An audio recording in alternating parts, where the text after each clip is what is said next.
dear beloved, Boss Mike Cervera. Tandaan nyo, kahihiyan ang binibigay netong si Sara Duterte, 10 ng kanyang mga kawal. Sino ba yung mga kawal niya? Unang-una, mga vlogger na tanga. Ikatlo, yung mga uto-utong supporter niya. Ikaapat, yung mga kaalyado niyang mga mangmang sa gobyerno. Oh, sama-sama sila. Kita nyo naman kung gaano kamangmang talaga, mga kababayan. Di ba? Eto na. O, nasa na? Dito. O, yan. Pasok. O, nakikita nyo ba yan? O, op. Naku, nakita na agad. Puta. Mga kababayan, eto, nasa na si Sara. Si Bato at iba pa na kalbo at kasama si Jack Ma at isa pa ito, sino-sino tong mga ito.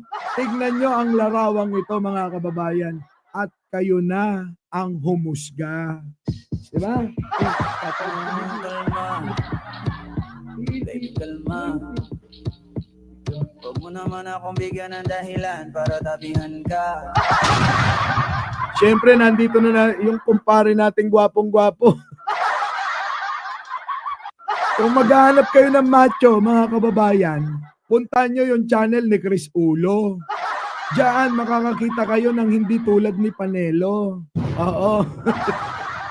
Oy, ano pa hinihintay nyo? Puntahan nyo na yung channel ni Chris Ulo. Ha? Support natin yan, mga kababayan. At pakiusap ko lang, mga kababayan. Oo. Lahat ho ng ating mga kasama na nagtatanggol at tingin nyo naman, no, na nasa ating parehas na pananaw pagdating sa politika, abay i-share nyo lahat ng video nila. Opo, i-share nyo lahat ng video nila, mga kababayan. Kasi malaking tulong yan. Alam nyo, yung pagko-comment nyo lang dyan, panonood nyo lang, wala hong magiging silbi yan. Tandaan nyo, kung hindi nyo isi-share ang lahat ng mga video na napapanood ninyo na mga nagtatanggol, nagpapaliwanag patungkol sa mga issue nangyayari against dito sa mga Duterte. Kasi mga kababayan, pansinin ninyo, kukonti lang sila, yung mga Duterte. Pero grabe naman, halos mag-24 oras sila. Mag-live, mag-share at gumawa ng kung ano-anong mga video para ipang bato kay Pangulo. So, mga kababayan, abay, kaya akala nung mga tanga, mas marami sila. Kaya nga, ang pakiusap ko, mga kababayan, ipakita natin ang ating puwersa. Diba? Ipakita natin ang ating puwersa. Diba? So ngayon, mga kababayan, tulad na nga nabanggit ko sa inyo, ang gusto ni Sara, eto, pakinggan nyo. Si Sara, ang gusto niya, mag-aklas, mag-people power kayo para sa syota niya. Kita nyo naman, ang kanyang pag-aalaga, hindi lang 1, 2, 3, 4, 5, 6, 7, 8, 9, 10, pang-10 si Sara. Pang-10 nurse na, puta. Hindi pa ba pag-aalaga? Tapos malalaman natin, itong babaeng to, wala namang sakit. Putik na yun. Anong kagagahan yan? Kaya ngayon, mga kababayan, tandaan nyo yung pagmumukha ng dalawa. Sinong dalawa? Etong kalbo at si Jack Ma. Tandaan nyo yung pagmumukha niyan. Baka naman, tumatakbong senador yan. Diba? Kung gusto nyo, boto nyo na. Diba? Puta. Arnold Lopez, bagong subscriber. Oo, thank you naman. Boto nyo na para maging masaya kayo. Ayan, kinampanya ko na yung dalawa. Oh, kalma. Baby, kalma. Huwag mo naman akong bigyan ng dahilan para tabihan ka. So nakita nyo naman, yung pasyente, yung ngiti. Kita nyo naman yung bunganga niya, malaki. Di ba? Kaya pag ngumiti, abot hanggang tenga eh. Ngayon, ang tanong ko, ano ang nakikita nyo sa litrato? Sige, paano palawakin natin ang ating mga imahinasyon? Ano nakikita? Bukod dun sa pasyente na nakangiti. Ano nakikita nyo mga kababayan? Sige nga, isang kanta pa, sasabihin ko yung aking opinion ha. Pero mahalaga, comment nyo rin yung opinion nyo.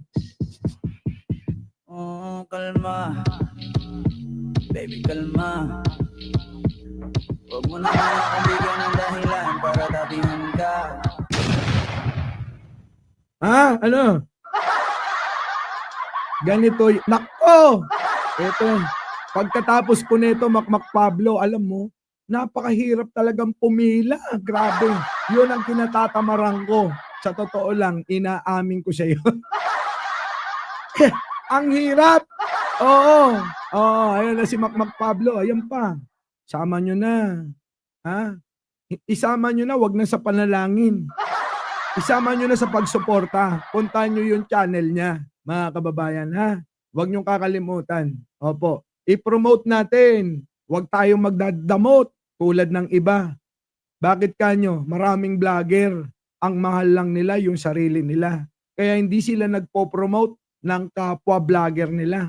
Pero dito mga kababayan, pag pumunta kayo, promote ko kayong lahat. Diba? Dapat naman kasi ganon mga kababayan. Kung gusto ninyo na umunlad tayo, huwag tayong maghilahan. Ang problema kasi mga kababayan, sadya talaga na mayroong ugaling hindi mo maintindihan. Kapwa mo, nagtatanggol kay Pangulo, babanatan at sisiraan. Yan po mga kababayan ang mali sa atin. Opo. Kaya kahit anong gawin natin na pakikipaglaban hanggat nag-uugali natin ang ugali ng talangka, hindi tayo magtatagumpay. Kaya yung mga gumagawa kay Pangulo, yan yung lahi nila. Lahi sila ng talangka. Nandoon na ang Pangulo kung ano-ano na ang mga proyekto ang pinakita at ginagawa. Abay, masama pa rin sa kanila. Saan na nga ba mapupunta ang bansang ito kung marami pa rin mga bobo mangmang na tao? Na imbis na yun ang ituro ni Sara nung panahong nasa DepEd siya, anak ng tinapa mga kababayan, inuna ang bulsa niya. Oo. Ginamit pa sino?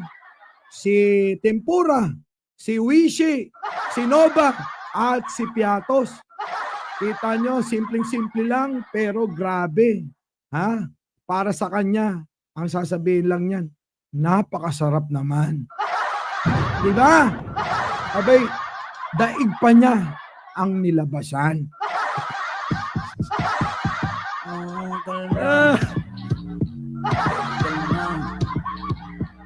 Huwag mo naman akong bigyan ng dahilan para tabihan ka. So ngayon mga kababayan, eto, nakikita nyo ba tong litrato? Alam nyo kasi mga kababayan, eto yan. Si Sara Duterte ay nasasadlak ngayon sa alanganin. Alanganin, bakit?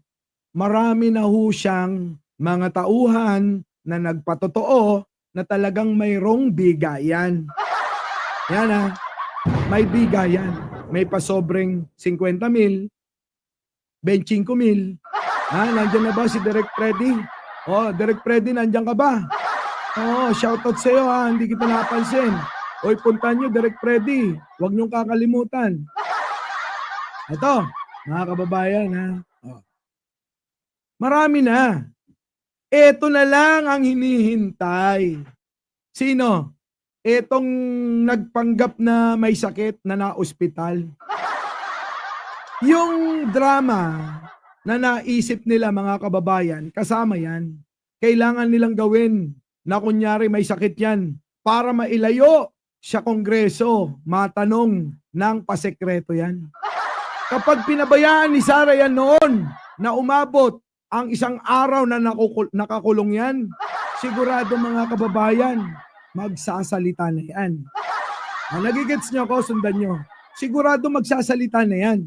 Kaya ang kailangan gawin ni Sarah, teka muna, magwawala na ako at gagawa na ako ng drama para hindi mangyari na magsalita ka. Huwag kang magalala, papakita kong mahal na mahal kita kahit na mabunyag na ang relasyon nating dalawa. Oh, kalma. Baby, kalma. Huwag mo naman akong bigyan ng dahilan para tabihan ka. Diba? So, kahit nabunyag mga kababayan, ang relasyon nilang dalawa, okay lang. Okay lang sa kanila yan. Basta ang mahalaga, mailayo, maiiwas sa mga taga-kongreso na matanong at mapaamin itong babaeng nakahiga sa kamang yan. Diba? Yan po yan. Kaya kung ano-ano na lang ginawa niyan. Kailangan magtawag na ng mga bobong vlogger. Magpuyat at umupo sa pasilyo na parang mga pulubing nag-aantay ng palimos ng mga tao. Nagtawag at nung wala na mapag-usapan, hindi naman sila maalam kung ano talaga ang kanilang pinaglalaban. Abay, pagandahang lalaki na lang. Yun na lang ang pinag-usapan. Putik na pinaglalaban nila mga kababayan, ha? Yung pinaglalaban nila, mga kababayan, pagandahan lalaki pala. Kahit nga doon, kung sa kanila lang, hindi uubra. Kung makikita niyo naman si Chris ulo pa lang, ulam na. Isama niyo pa si Mac Pablo. Pag nakita niyo muscle niya, pandesal dito sa tiyan niya. Pag nakita niyo si Koy, nako, parang natakam kayo sa barbecue. Pag nakita niyo si Takero, putik na yan. Kulang ang 10 para rumumansa sa katawan. Oo, ni Takero. Ipagmamalaki ko pa ba si Coach Jared? Itsura pa lang at talino. Puta, talong-talo na kayo. Isama pa natin sino? Si Sangkay Janjan. Nakita nyo naman, magpe-praise the Lord lang yon. Abay, gwapong-gwapo na agad eh. Sino pa? Si Direk Freddy. Kagandang bakla na lang. Hanapin nyo na yung mga bakla nyo. Itapat nyo sa kanya. Walang mananalo. Diba? Sino pa? Kami ni Mark Ramos. Huwag nyo na kaming isama. Sila na lang. Kasi sa kanila lang, wala na. Pag dinagdag nyo kami ni Mark Ramos, putik na yan. Landslide na yan. Oh, kalma. Baby, kalma. Huwag mo naman akong bigyan ng dahilan para tabihan ka. Ay! Nandiyan ba si Ballpoint Man, bro? Shout out, ha? Ano na? Ito na mga kababayan, nasundan nyo ba yung ibig kong sabihin dito? Mga kababayan. Dagdag natin JDB. Dagdag natin si Jake Magnus. Laging napagkakamalang kuya ko. Putik na yan, Diba? Wala na. Finish na laban. Kung pagandahan lalaki lang. Kung itatapat nyo lang si Banat Bay at yung dalawang bulldog, 3, abay parang labanan ito ng mga may breed na anghel sa ulap langit at mga aso na mga tumatahol sa bundok. Oo. Ganon ang labanan dito. Putik na yan. Di ba totoo? Abay, tignan nyo naman yung mga itsura ng mga kapanalig nila. Huwag nyo sabihing sinungaling ako. Totoo naman talaga. Kailangan pa ba nating i-explica isa-isa? Yung isa, Diyos ko naman. malapit ng maging aso. Yung itsura. Yung isa, mukhang butiking akala mo, butiking nagsasalita. Si Banat Bay. Kita nyo naman, di ko na kailangang sabihin yan. Kitang-kita naman. O, sino pa? O, yung mga iba pa dyan. Anak ng tinapa. O, abogado pag-uusapan. Nakita ko si Attorney Claire, personal, nag-usap kami. Putik na yan. Sinong abogado itatapat nyo? Kahit kaibigan ko yon, bahala na kayo. Oo, kalma. Eto na. Huwag mo naman kabigyan ng dahilan para labihan ka. Our beloved Boss Mike Cervera.